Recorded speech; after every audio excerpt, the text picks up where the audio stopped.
За. X-тэй тухай ярина. Тийм. Ер нь яг одоо би юу гэж бодож байгаа юм бэ гэдэг тухай яриасан. X гэдэг нь яг та нар яг миний пэйжийг дагдаг хүмүүс нь настай хүмүүс учраас настай гэж яг залуу хүмүүс биш учраас X гэдэг үг ойлгох гэж байна. Энэ болохоор X relationship буюу харилцаад өнгөрсөн хүний тухай ярьж байгаа гэсэн. Харилцдаг байсан. Эсвэл салсан ихнэр гэсэн үг л дээ. Салсан ихнэр юм салсан найз хүн гэсэн үг. Тэгээд тэднийхээ тухай юу гэж бодд юм бэ гэдэг тухай ярил. Би одоо нэг хувийн хүний амьдралаа ярихгүй. Тэгтээ та нартай яг нэг зүйлийг ойлгох байхгүй юу? Би ингээ бэлгийн энерги гэсэн сэдв ярина штэ. Тэр хүмүүс яг дандаа яг тэрийг боддог. Яа юу лээ гэдэг ингээ айгаад байдаг байхгүй юу? Тэгээ би намайг айлах гэж сэдв ярьж байгаа биш зүгээр хэлсэн штэ. Хэрвээ тэр хүн хэтэрхий махан бие төвтэй амьдардаг бол үрдмал зөвхөн үлдээж ингээ өөрийгөө тийм амьдралаар амьдардаг бол тий.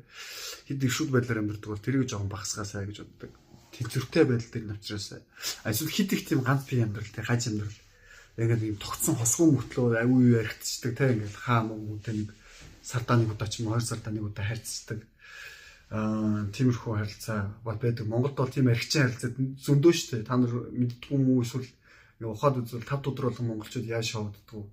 Тэгээ шоуг бол муу гэсэн үг биш үү? Ер нь тэр цаана нь явагдаж байгаа тэр уур амьсгалууд нь юу байж болох вэ гэдэг тухай байхгүй. Тийм. Яг уу залуу хүмүүс энэ жишээлбэл за шоуд яа гоё байя. Тэгээ тэрүүгээр амьдлаа. Түүний яа гэдэг тийм. Эсвэл тэгж ингэж хүмүүстэй харилцуулъя гэдэг тийм хүмүүс байна. Гэхдээ тэрийг бол бас нэг буруу гэхгүй. Тэгээ дээрэс нь нэг юм хаанч мэддэхгүй, хинч мэддэхгүй гана.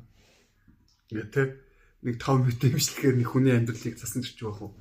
Гэхдээ ер нь бол та нар нэг юм яг л харин сайн ойлгох хэрэгтэй шүү дээ. Энэ болохоор залуу наснда өрн таран хийхээс өмнө жоохон хадгалаад хуургаад сурч байгаа.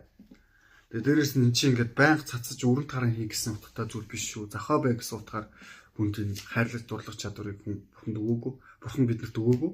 Харин бид нарыг илүү ухаантай байгаарай, илүү зүв байгаарай. Тэгээ дээрэс нь зүгээр хайрлаж дурладаг байгаарай. Тэгээ хөөсөндөө багтаж амьдраарай. Тэгээ үнэн байгаарай гэсэн утгаас өгсөн баг. Гэхдээ хүн болгонд алдаа байдаг. Надад ч зөндөө алдаанууд байгаа.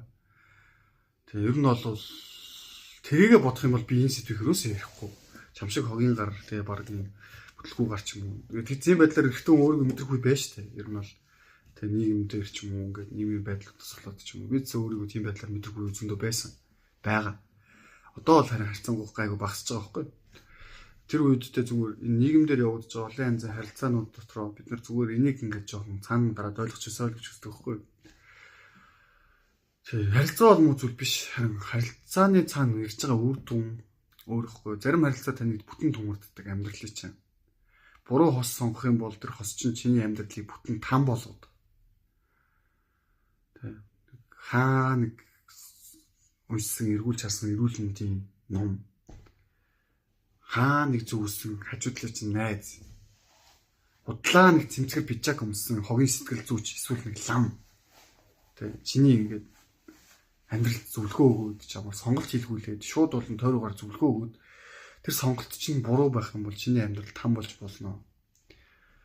Бодоод үз. Гэхдээ бас гоё бай. Яг дандаа ингэ там гэсэн үг биш. Заримдаа хүн эмхтэй хөнгүүгээр амьдрдаг эрэгтэй хүн гэж байхгүй. Гэхдээ эмхтэй хүнийг ойлгохгүй эрэгтэй хүн бас дангаараа ингэ туршна гэж байхгүй. Тийм. Эмхтэй хүнс дангаан зэрэгтэй хөнгүүгээр энийг юм дээр оршихгүй байхгүй юу. Тэгээд одоо аль нэг туйлд үзэл нь бас буруу гэсэн үг. Энэ их хүнд сэдв.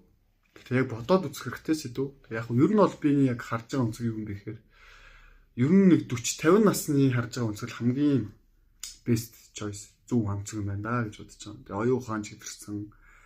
Тэгээд яг гэхдээ бүрэн утгаараа тэр нэг сэрэл сэтгхүү гэдэг зүйл нь алга болоогүй төлөвшөөд ирж байгаа. Тэгээ хүнийг сайхан байгааг нь хүндэлдэг. Тэгээ ингээд 40 зүсээр өдрүүдээр саад гэж ярьдэн шүү дээ. Тэр шиг яг ингээд жигдэрж байгаа гойноос ихгүй хийн гараад ирсэн. Тийм. Гэхдээ тэр үедээ бид нар яг юуг ойлгосон юм бэ гэхээр хүн хайрлаж дурлаж болно. Тэг ингээд хүний сайн сайхныг мэдэрч болно. Гэтэ бити завхаар. Бити завхаар тэг. Асуудал хүн нэг хүнд үнж байх хэвээр. Гэтэ үнж байхын тулд чи ихлээр өөрийгөө ойлгох хэвээр. Чи өөрийнхөө дахин давтагдчихгүй байдлаа онцгой байдлаа олгоод тэр үедээ тэр онцгой нэгнийг дахиад яг дахин давтагдчихгүй тэр онцгой холбоостой нэгнийг олох юм бол тэр харилцаа чинь илүү гүн илүү сайн сайхан болно.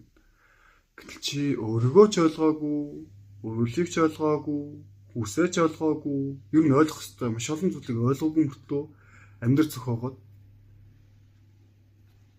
тэгээд одоо байгаа байдлаа таар.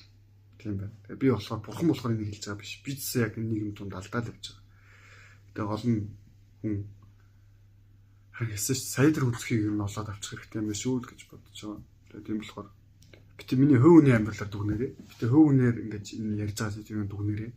Би завхаач хүн биш гэхдээ зүгээр хитргээ даруй хүн ч хүн биш.